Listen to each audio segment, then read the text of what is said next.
এখানে সমস্ত রাজনৈতিক দলের নেতৃবৃন্দ আছে, যে কারণে এই বিষয়টি যেহেতু নির্বাচন সম্পৃক্ত, এই জন্য আপনাদের সামনে আমি তুলে ধরছি।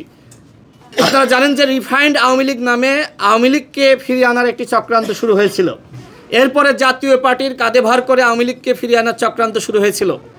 তো এই চক্রান্তগুলো ছাত্র জনতা রুখে দিয়েছে। এখন নতুন চক্রান্ত হলো যে আওয়ামী লীগের যারা পদধারী নেতা ছিল তাদেরকে স্বতন্ত্র নামে নির্বাচনে অংশগ্রহণ করতে দেওয়ার সুযোগ দেওয়া।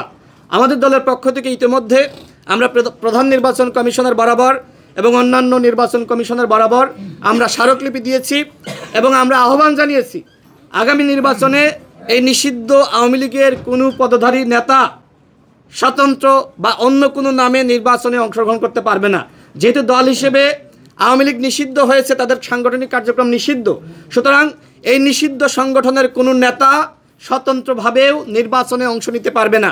আমি মনে করি এখানে প্রত্যেকটা দলের উচিত এই বিষয়ে বক্তব্য দেওয়া, বিবৃতি দেওয়া, সচেতন থাকা। এদের উদ্দেশ্য কিন্তু নির্বাচনে যাওয়া না, এদের উদ্দেশ্য ভারতের নির্দেশনায় স্বতন্ত্রভাবে নির্বাচনে অংশ নিয়ে নির্বাচন বানচাল করা। বাংলাদেশে ১/১১ ছাড়া কোনোভাবে আওয়ামী লীগ ফিরতে পারবে না। সুতরাং কিভাবে অরাজকতা সৃষ্টি করে নির্বাচনের পরিবেশ নষ্ট করে কিভাবে শেখ হাসিনাকে আওয়ামী লীগকে ফিরিয়ে আনা যায় সেই চক্রান্তে কিন্তু লিপ্ত হয়েছে। এবং এইটা শুধুমাত্র আমাদের এই দেশীয় আওয়ামী লীগের প্ল্যান না, এটা ভারতের প্ল্যান যে স্বতন্ত্র নামে ৩০০ আসনে আওয়ামী লীগের নেতারা নির্বাচনে অংশ নিবে এবং নির্বাচনটা বানচাল করবে। আগামী নির্বাচন বানচাল হোক, সেটি নিশ্চয়ই আমরা কেউ চাই না।